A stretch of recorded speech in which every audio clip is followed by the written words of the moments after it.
बिस्मिल्लाहिर्रहमानिर्रहीम। अस्सलाम वालेकुम नाज़रीन, मैं हूं अहमद फ़वाद और आप देखते हैं मुझे मेरे यूट्यूब चैनल और फेसबुक पेज पर। नाज़रीन, बहुत बड़ी खबर है, ब्रेकिंग न्यूज़ है। चौधरी निसार वाले मामले के ऊपर मरियम नवाज़ ने पहली मरतबा खामोशी जो है वो तोड़ दी है। चौधरी निसार के हवाले से गुज़श्ता व्लॉग में भी मैंने कुछ डिटेल्स जो है वो बताई थी कि कैसे पीटीआई में शमूलियत के हवाले से उनके इम्कानात ज़ाहिर किए जा रहे हैं। दो पीटीआई के जो सीनियर मेंबरान थे वो भी उनके पास गए और एक बड़ी ऑफ़र उनको की गई कि उन्हें पार्टी का सदर बनाया जाएगा पंजाब में, और ऑब्वियसली उसके बाद वज़ीर आला की जो नशीस्त है 2023 में वो भी दिए जाने के इम्कानात मौजूद हैं। इस हवाले से मरियम नवाज़ ने अपनी जो खामोशी है वो तोड़ दी है। एक वीडियो क्लिप नाज़रीन उनका बहुत ज़्यादा वायरल हुआ है। चौधरी निसार जो है वो इस काबिल नहीं है। मरियम नवाज़ ने आखिर क्या चौधरी निसार के हवाले से रिमार्क्स पास किए हैं, क्या कहा है, मामलात किस तरफ जा रहे हैं, इस हवाले से बहुत अहम डिटेल्स हैं जो कि आज की इस व्लॉग में आपके साथ शेयर करने जा रहा हूं।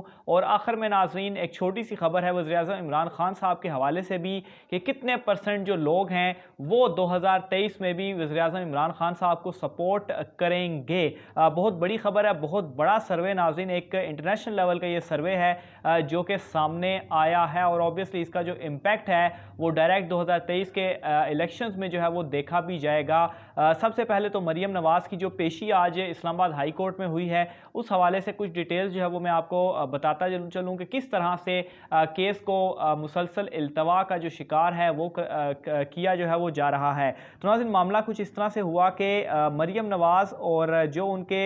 शोहर हैं कैप्टन सफदर साहब वो इस्लामाबाद हाई कोर्ट में एवन फील्ड रेफरेंस की समाअत के लिए जो है वो आज आए और ये जो अपीलें थी सज़ा के ख़िलाफ़ इनकी अपीलें थी और ये दोनों जो थे वो इस्लामाबाद हाई कोर्ट में आज पेश हुए। लेकिन इनके जो वकील थे अमजद परवेज़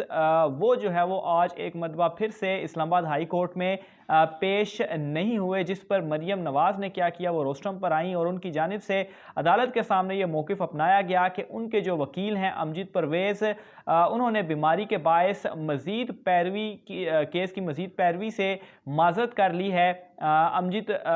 जो अमजद परवेज़ साहब जो हैं उनकी कमर में दर्द है, इसलिए मरियम नवाज़ साहिबा नया वकील करना चाहती हैं और इसके लिए उन्होंने इस्तदा भी की कि 1 माह का वक्त जो है वो दिया जाए। इसके अलावा नाज़रीन एक और अहम दरख्वास्त जो है वो भी मरियम नवाज़ के हवाले से दायर करने के लिए इस्तदा जो है वो की गई। मरियम नवाज़ की जानिब से ये कहा गया कि वो एक और पिटीशन फ़ाइल करना चाहती हैं और जो उनकी अपील है वो सुनने से पहले या मेरिट की बजाय उनकी जो पिटीशन होगी उस पिटीशन को सुना जाए। एवन फील्ड रेफरेंस के मेरिट पर दलाइल से कबल कुछ हकायक जो हैं वो अदालत के सामने रखना चाहती हैं और इसके लिए वो एक दरख्वास्त जो है वो दायर करना चाहती हैं और वो जो दरख्वास्त थी उसमें वो बताएंगी कि आखिर उनके ख़िलाफ़ ये केसेस क्यों बनाए गए, ये किसने बनाए और उसकी क्या वजह थी बकौल मरियम नवाज़ के कि उनके ऊपर ये जो केसेस थे वो बनाए गए। बहरहाल इसके ऊपर चूँकि जस्टिस आमिर फ़ारूक और जस्टिस मोहसिन अख्तर कियानी साहब दो जजिस की सरबराही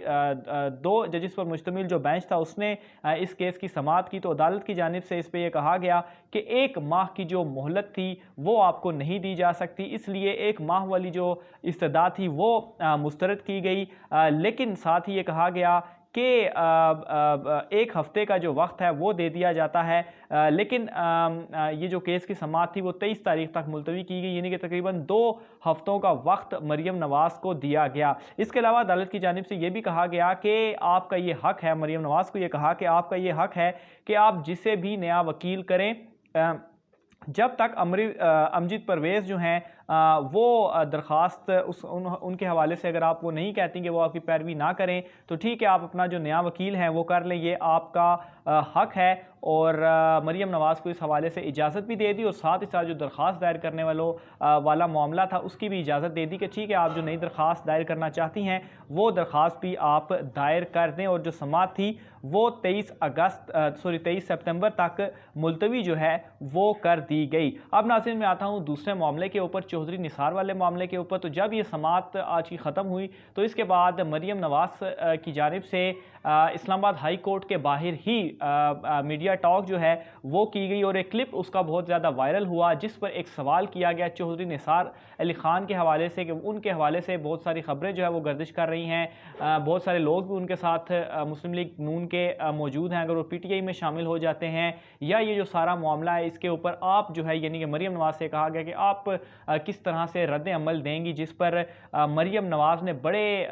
सख्त अल्फाज इस्तेमाल किए और उन्होंने कहा कि वो चौधरी निसार को इस काबिल ही नहीं समझती कि वो ये जो सारा मामला है इसके ऊपर कोई कमेंट भी पास करें, और ये कहते हुए उन्होंने सवाल का जवाब देने से इनकार किया। और नाज़रीन मैं तो ये कहता हूँ कि यहाँ ही से ही उनकी जो मुनाफ़क़त है वो भी ज़ाहिर होती है, और इसकी एग्जांपल मैं आपको एक और मिसाल से देता हूँ कि जब अफ़गानिस्तान वाले मामले के ऊपर बातचीत हुई तो उस पर मरियम नवाज़ ने कहा कि अफ़गानिस्तान का जो अभी मामला चल रहा है वो उनका अंदरूनी मामला है, वो उसके ऊपर किसी तरह से भी कोई मुदाखलत नहीं करना चाहती। अब नाज़रीन यहाँ पर मुनाफ़क़त किस तरह से है कि ये एक मरतबा पहले भी मैं अपने एक वीलॉग में कह चुका हूँ कि अफ़गानिस्तान वाला जो इशू है, जो तालिबान वाला मामला है, नवाज़ शरीफ ना ही तो लंदन को नाराज़ कर सकते हैं, अमेरिका को नाराज़ कर सकते हैं और ना ही अपने वोटर को नाराज़ कर सकते हैं। अगर वो तालिबान के ख़िलाफ़ कोई बयान देते हैं तो ऑब्वियसली अमेरिका, बरतानिया,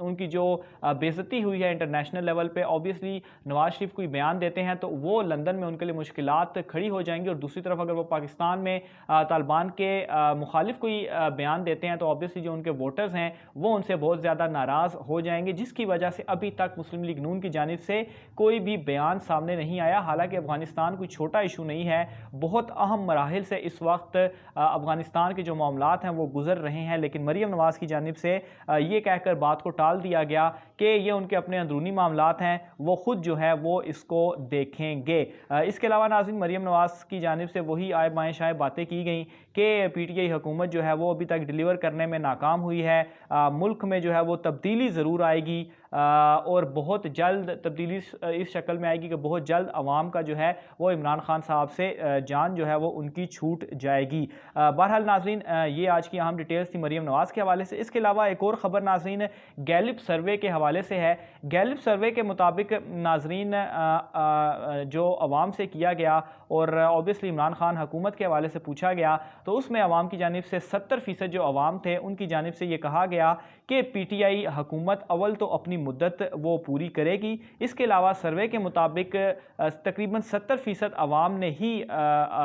दोबारा से ये कहा कि हुकूमत ने जिस तरीके से कोरोना वबा पर काबू पाया है इस कारकर्दगी को वो सराहते हैं, और 58% अवाम यानी कि 58% जो अवाम थी वो खारजा पॉलिसी से मुतमईन नज़र आई, यानी कि जिस तरीके से इमरान खान साहब ने इंटरनेशनल लेवल पर पाकिस्तान का जो पैगाम था वो उजागर किया, या जो खारजा उनकी पॉलिसी थी खारजा महाज पर जिस तरह से उन्होंने लड़ाई की, 58% लोगों ने इस पर जो है वो एतमाद का इजहार किया। इसके अलावा माशी महाज की अगर बात की जाए तो 45% जो अवाम थी वो हुकूमत से मुतमईन, जबकि 44% अवाम गैर मुतमईन नज़र आई। इसके अलावा 48% ने करप्शन के ख़िलाफ़ जो जंग थी उसमें हुकूमत को कामयाब करार दिया, जबकि 40% अवाम ने इसको जो है वो हुकूमत करप्शन के ख़िलाफ़ जंग को कहा कि इसमें अभी तक हुकूमत नाकाम रही है। बहरहाल ये जो है वो एक सर्वे था। अच्छा, इसके अलावा 3 साल कारकर्दगी के हवाले से भी पूछा गया जिसमें अवाम की जानिब से ये राय दी गई। 48% अवाम ने कहा कि वज़ीर-ए-आज़म इमरान खान साहब की जो 3 साल कारकर्दगी हैं वो उससे मुतमईन है, जबकि 45% उससे गैर मुतमईन नज़र आए। इसके अलावा नाज़रीन ये जो सर्वे था ये 23 से लेकर 30 अगस्त के दरमियान जो है वो कराया गया, यानी कि ये रिसेंटली लास्ट मंथ का ही सर्वे है। और अभी इस सर्वे को देखा जाए तो 50% से ज़्यादा लोग जो हैं वो इस वक्त इमरान खान साहब से मुतमईन नज़र आ रहे हैं। बहरहाल तमाम तर मामलात के हवाले से जो भी मज़ीद डिटेल्स होती हैं वो भी आप नाज़रीन के सामने पेश करते रहेंगे। अपनी राय का इज़हार कमेंट बॉक्स में लाजमी कीजिएगा। आज के वीडियो से इतना ही, मुझे इजाज़त दीजिए। अल्लाह हाफ़िज़।